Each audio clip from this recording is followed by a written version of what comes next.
문재인 정부의 인선 약 70% 정도 마무리가 됐습니다.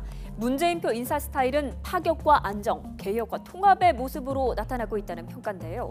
지금까지 인사에서 드러난 특징들 정리했습니다. 우선 주류 파괴입니다. 지금까지 발표된 총리, 장관 후보자 중에 고시 출신의 정통 관료는 단 한 명뿐입니다. 이는 새 정부의 개혁에 적극적으로 나서달라는 문 대통령의 의지가 반영된 거라는 평가입니다. 지역별로는 비교적 고르게 분포가 됐습니다. 서울을 비롯한 수도권 출신이 7명, 경남 출신이 7명이고 전북, 광주, 전남, 충청 지역 출신이 각각 4명, 경북 출신은 2명입니다.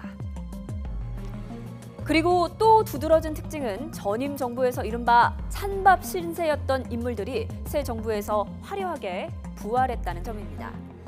자신의 이름 석자보다 참 나쁜 사람으로 더 많이 알려져 있는 노태강 문화체육관광부 신임 2차관, 1년 1개월 만에 친정으로 돌아왔습니다.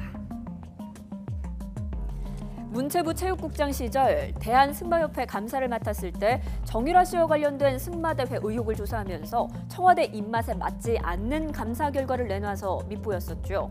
박 전 대통령에게 참 나쁜 사람으로 지목돼서 좌천된 뒤 강제로 공직을 떠나야 했습니다.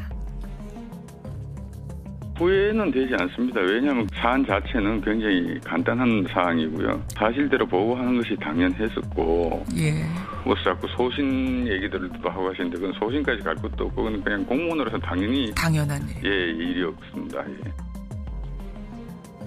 저는 사람에게 충성하지 않습니다. 이 발언 기억하시나요? 몇 해 전 국정원 댓글 사건을 수사하던 윤석열 검사의 이 한마디 큰 파장을 낳았습니다.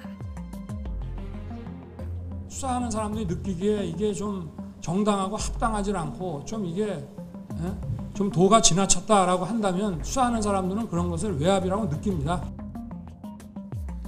이 항명 파동으로 수사에서 배제가 됐고 이후 지방 한직을 전전해야 했는데요. 이번 검찰 인사에서 서울중앙지검장으로 깜짝 발탁됐습니다. 천혜성 통일부 차관은 박근혜 정부에서 인사 번복을 겪었었죠. 대통령 안보전략비서관으로 내정이 됐다가 불과 8해 만에 인사가 철회돼 원래 자리로 돌아와야 했습니다. 당시 청와대에서는 통일부에서 더 중요한 역할을 맡아야 돼서 돌려보냈다고 해명을 했는데 정가에서는 청와대 안보라인과 빚은 마찰 때문이라는 이야기가 돌았습니다. 이후 가시방석 속의 현직을 유지하다가 문재인 정부 초대 통일부 차관으로 발탁이 됐습니다. 문재인 정부의 파격 인사 속에는 인생사 새옹지마라는 메시지가 숨겨져 있는 듯하죠. 앞으로 남은 인사는 어떻게 될지도 궁금한데요. 특히 여성 장관 30% 공약이 실현이 될 수 있을지에도 많은 관심이 모아지고 있습니다.